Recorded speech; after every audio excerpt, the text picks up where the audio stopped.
This channel does not promote any violent, harmful, or illegal activities. All content provided by this channel is meant for an educational purpose only. बह रही है আমাদের মধ্যে মাননীয় প্রধানমন্ত্রী তার একদিকে রয়েছেন শ্রী শ্রমিক ভট্টাচার্য, সঙ্গে রয়েছেন সিএম ডেজিগনেট শ্রী শুভেন্দু অধিকারীজি। তারা এসে পৌঁছচ্ছেন এবং তারা মঞ্চে এসে পৌঁছলেই আমরা জাতীয় সঙ্গীত দিয়ে স্বাগত জানাবো। আজকে প্রথমেই আমরা সকলে মাননীয় প্রধানমন্ত্রী এসে পৌঁছানো মাত্র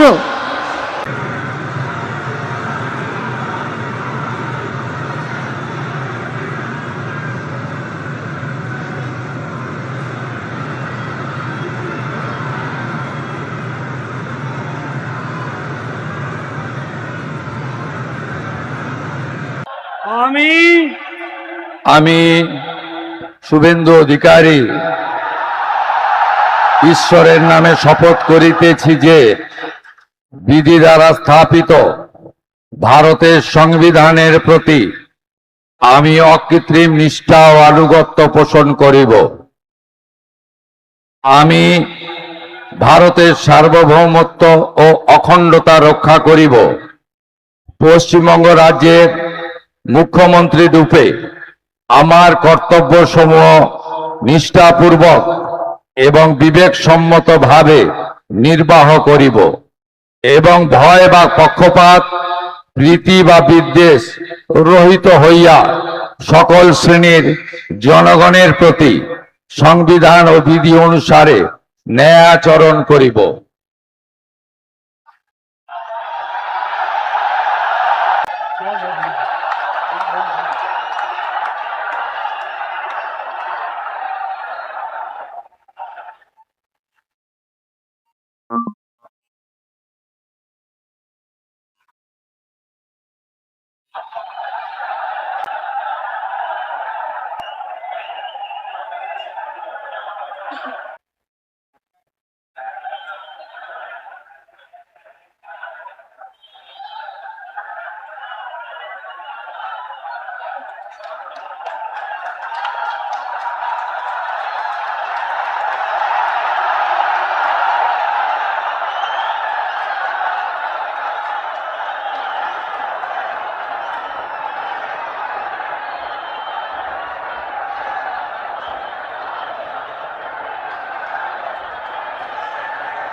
প্রধানমন্ত্রী, স্বরাষ্ট্রমন্ত্রীর সঙ্গে সঙ্গে লাখ লাখ মানুষ এখানে এসে উপস্থিত হয়েছে। তাদের প্রত্যাশা পরিবর্তন হয়েছে। সেই পরিবর্তনের যে শুভ সূচনা আজকে প্রধানমন্ত্রী এবং স্বরাষ্ট্রমন্ত্রীর উপস্থিতিতে হলো। আগামী দিন এই গত ৭৪ বছর ধরে পশ্চিমবাংলা যেভাবে বঞ্চিত হয়েছে, সেই বঞ্চনার অবসান ঘটিয়ে পশ্চিমবাংলায় সোনার সূর্য উঠবে, পশ্চিমবাংলার পরিবর্তন হবে, পশ্চিমবাংলার মানুষের পরিবর্তন হবে। নবান্ন নয়, রাইটার্স থেকে আবার রাজধর্ম শুরু করবেন শুভেন্দু বাবু।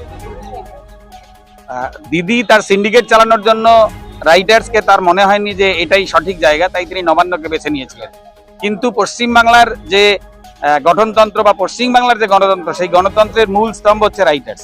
তাই আবার আমরা রাইটার্সে ফেরত আসতে পেরে বাংলার মানুষ আমাদের যে জনাদেশ দিয়েছে তাতে তারা বলে দিয়েছে যে আপনারা রাইটার্সে বসেই এই পশ্চিমবাংলার গণতন্ত্রকে চালান। তাই আমরা সবাই মিলে আবার সেখানেই যাব। বিধানসভা নয়, ব্রিগেড থেকে শপথ গ্রহণ প্রথমবার পশ্চিমবঙ্গে, কিরকম লাগছে? দেখুন, এত লাখ লাখ লোক, এই লোক আর তো কোনো জায়গা নেই, এটাই সব থেকে বেস্ট জায়গা। আর এখানেই মোদিজি বলেছিলেন যে বদলও হবে, হিসাবও হবে।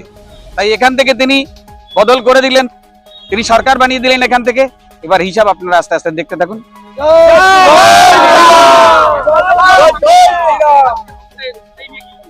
হ্যাঁ,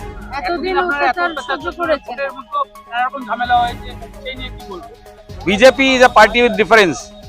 2021-এর পোস্ট পোল ভায়োলেন্স আপনারা দেখেছেন। 2024-এ দেখেছেন, আর 2026-এ এসে এটাও আপনারা দেখেছেন যে আমরা কোথাও কোনো আমাদের দলের সুপ্রিমো তিনি বলে দিয়েছেন যে বিজেপির ঝান্ডা নিয়ে যদি কোথাও কোনো প্রকারের অসভ্যতামি করা হয় তাকে দল থেকে বহিষ্কার করা হবে। এটাই বিজেপি, এটাই ডিফারেন্স অন্য দলের সঙ্গে। আমরা সহাবস্থান চাই। আমরা আমাদের পাশের বাড়ির লোকটা, সে আমার অন্য দলের হতে পারে কিন্তু সে আমার প্রতিবেশীর সঙ্গে সুসম্পর্ক রাখাই হচ্ছে, সৌজন্যতাবোধ রাখাই হচ্ছে আমাদের দলের মূল উদ্দেশ্য। নতুন সরকার মহিলাদের নিয়ে কি ভাবনা চিন্তা করছে? সেটা আমাদের সংকল্পপত্র দেখবেন, সংকল্পপত্রে একেবারে ক্লিয়ার বলা আছে মহিলা এম্পাওয়ারমেন্ট, বিকশিত ভারত, বিকশিত পশ্চিমবঙ্গ, আর তার মূল কারিগর হবে মহিলারা।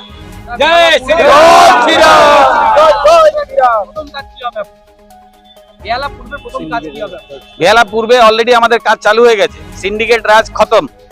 আমরা প্রথমেই বলেছি সিন্ডিকেট থাকবে না। আপনারা গিয়ে জিজ্ঞাসা করুন, ডেভেলপাররা একে একে ফোন করে আমাদেরকে ধন্যবাদ জানাচ্ছে, দাদা আপনারা কি করলেন, দুদিনের মধ্যে সিন্ডিকেট শেষ করে দিলেন। তো আমাদের কাজ শুরু, আগামী দিনে আরো আছে। আগামী দিনে আপনারা আপডেট থাকবেন, তাহলেই বুঝতে পারবেন যে বেহালা পূর্বে আমরা কি কি করছি।